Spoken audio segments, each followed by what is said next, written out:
So vlog lang natin to mga idol, itong ating ilalabas ngayong araw. Ito ang Jeep Cycle na pure stainless.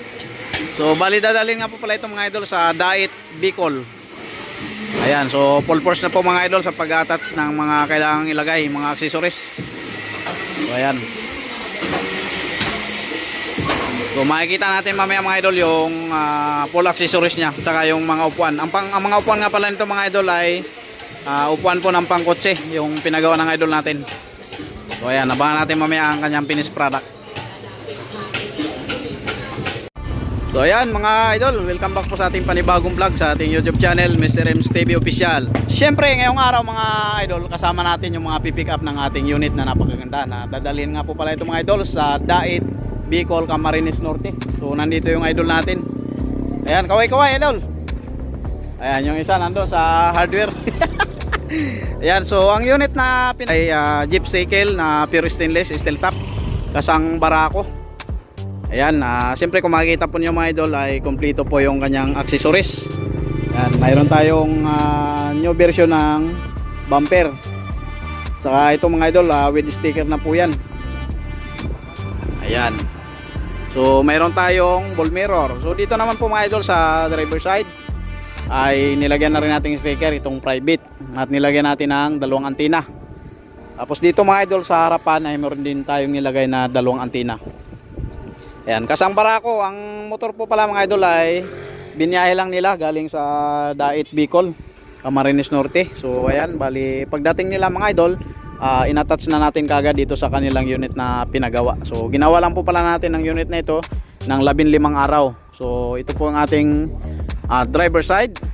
Meron tayong driver ladder at side mirror. At syempre mga idol, di mawala yung kisame natin, dahil kapag kawala yan, napakainit po nyan.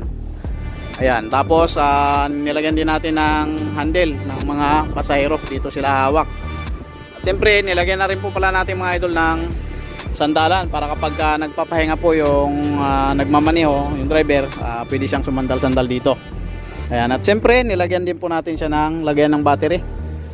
Ayan, nilagyan ng sandalan para hindi madali itong salamin, dahil mahirap na kapag nahulog ito. Ayan.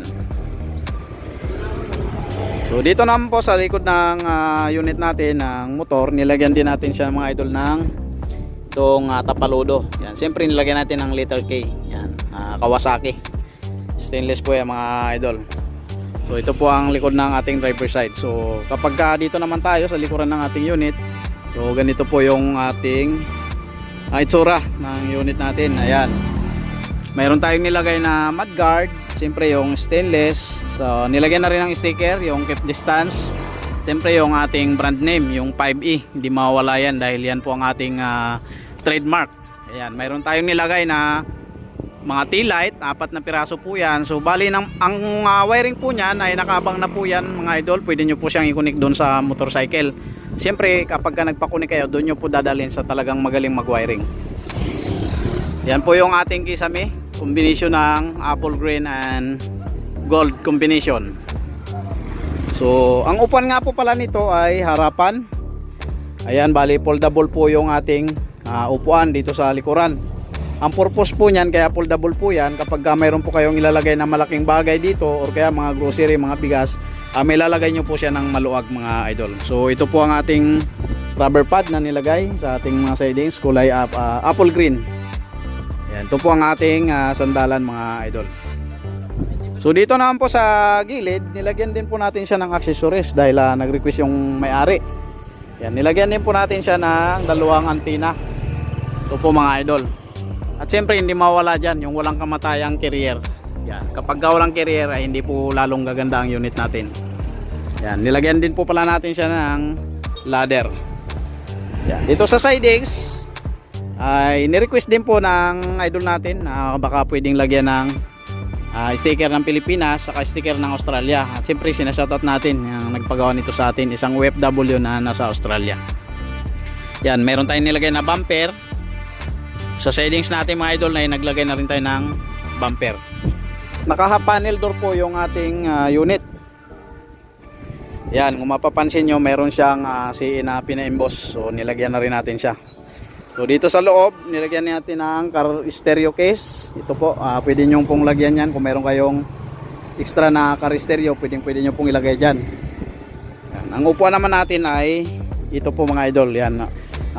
Pinasadya din po sa atin ng idol natin na pangkutsi. Sabi niya pangkutsi yung gusto niyang upuan, kaya nilagyan natin yan mga idol. Nagpagawa tayo sa upholstery shop ng pangkutsi na upuan.